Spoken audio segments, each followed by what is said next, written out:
तो okay viewers, मैं जिस तरह पहले बता रहा था, क्या नाम है, ये कास्को है। यहाँ पर सिर्फ 10 सेंट जो है ना गैस सस्ती होती है, या 5 सेंट, कभी 7 सेंट, कभी 4 सेंट। और पब्लिक जो है क्या नाम है, लाइन में लग के यहाँ पर गैस लेती है।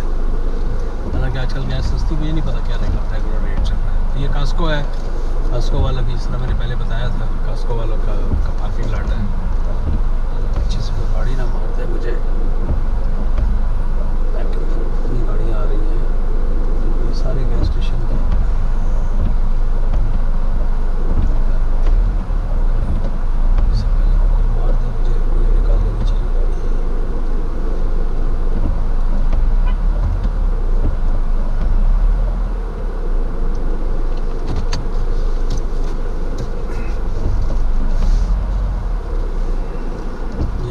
कैसे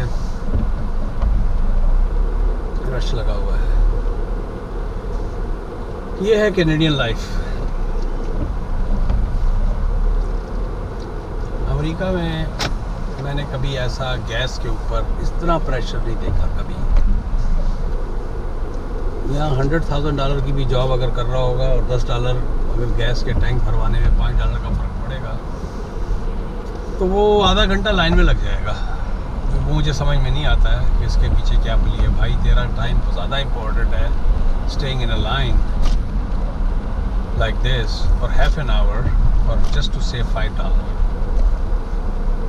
हाँ, तो 5 सेंट या 7 सेंट जब गैस होती है, तो 7 सेंट भी हुई, अगर 60 लीटर का भी है तो 7 जगह 42, तो $4 भी सेट ही बने। तो मैक्स जो आपकी $5 से $10 की सेविंग होती है।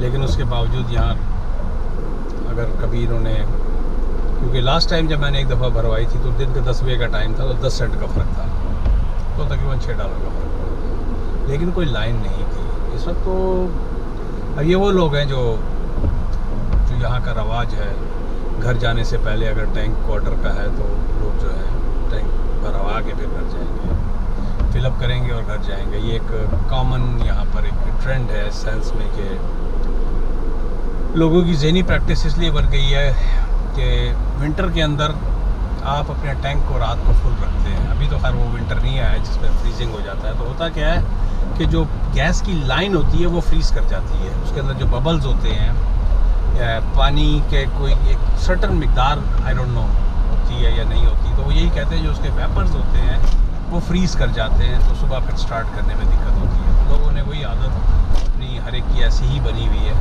व्यूअर्स, आप देख सकते हैं पत्ते किस तरह ज़मीन पे गिरे हुए हैं। ऑलमोस्ट सब फिनिश हो चुका है, सारा सिलसिला ख़त्म हो गया है। ज़मीन जो है बिल्कुल पीली हुई है इन पत्तों की वजह से। सारे दरख्त जो हैं ये मैक्स नेक्स्ट 10 डेज़ में नंगे हो जाएंगे। Nothing will be left.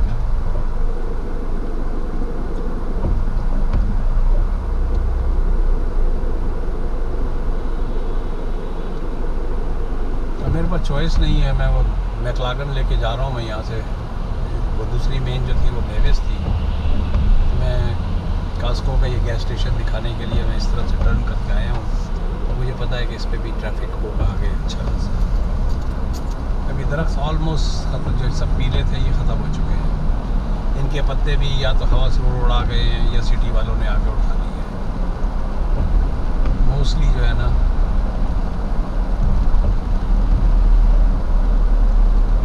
सिर्फ वो जो एवरग्रीन दरख्त हैं वो रह जाएंगे। इस तरह ये राइट साइड पे ये सारे एवरग्रीन हैं। लेकिन ये जो मेपल के जितने भी हैं, ये उससे रिलेटेड दूसरे दरख्त जो है वो सब के पत्ते गिरा जाएंगे।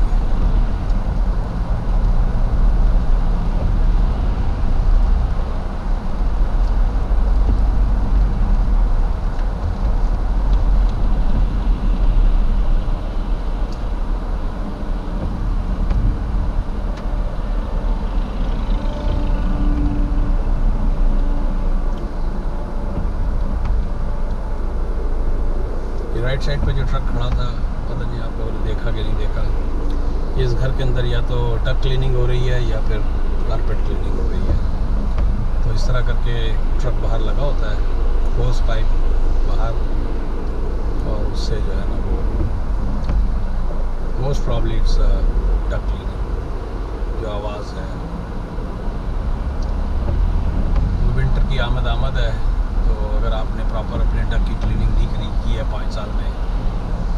नज़ला ज़ुकाम खांसी इस तरह की बीमारियाँ आपको हो सकती हैं, क्योंकि मुसलसल आपकी हीटिंग चलनी है अब और अगर आपका टक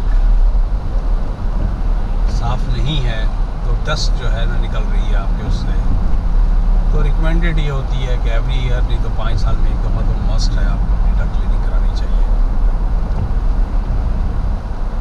जो फिल्टर्स लगे होते हैं आजकल के हीटिंग वेंटिलेशन और उसके HVR कहलाता है, उसके अंदर फिल्टर्स होते हैं, विंटर से पहले उनको भी चेंज किया जाता है। आजकल की नई कंस्ट्रक्शन जितने भी घरों की हो रही हो सबके अंदर वो फिल्टर लगे हुए, मेकअप एयर होती है, उधर से फ्रेश एयर आ रही होती है, नहीं तो आपको हीटिंग इतनी ज़्यादा हो जाती है, या मॉडरेट भी अगर आपने रखी है तो अजीब सी आपकी स्टफ़ी नोज़ वगैरह टाइप की लगी होती है। उसके लिए फिर ह्यूमिडिफायर लगाए जाते हैं घरों के अंदर ताकि आपकी जो नोज़ है वो स्टफ़ी ना हो, क्योंकि हीटिंग की वजह से जो घर की ह्यूमिडिटी है वो ड्राई हो जाती है, ख़त्म हो जाती है।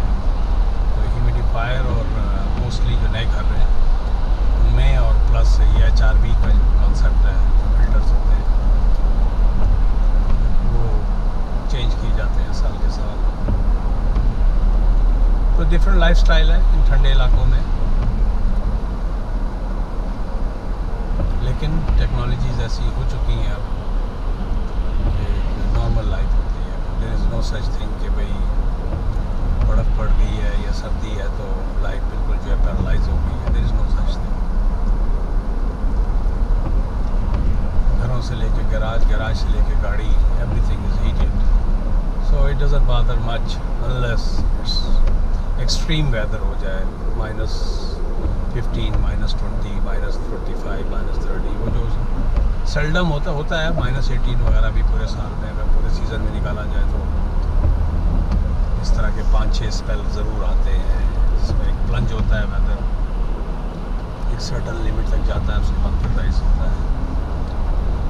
लेकिन अब टोरंटो का जो वेदर है चेंज होता जा रहा है। पहले जो बताते हैं लोग एक घर से दूसरे घर का ड्राइवे नज़र नहीं आता था, इतनी बर्फ़ गिरती थी, लेकिन अब यहाँ ऐसा नहीं है। तो जिस तरह एक इंटरनेशनल फिनोमिनन है कि भाई वेदर चेंज हो रहा है, ठंडी जगह गर्म हो रही हैं, गर्म जगह ठंडी हो रही हैं, या दरख्त ख़त्म हो रहे हैं, या कुछ जगहों पे कराची जैसे शहर में बारिशें होनी बंद हो गई हैं या कम हो गई हैं, या थर का इलाका खैर पहले भी रेगिस्तान था। तो इस तरह की सिचुएशन यहाँ भी है कि अब टोरंटो में इस तरह उस तरह सर्दी नहीं पड़ती जैसे पहले पड़ा करती थी।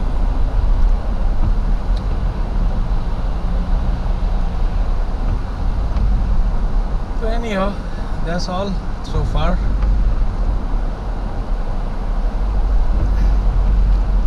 आज के 4-5 ट्रिप हो गए हैं मेरे, मैं आज रात को इसको अपलोड कर दूँगा, तो देखते हैं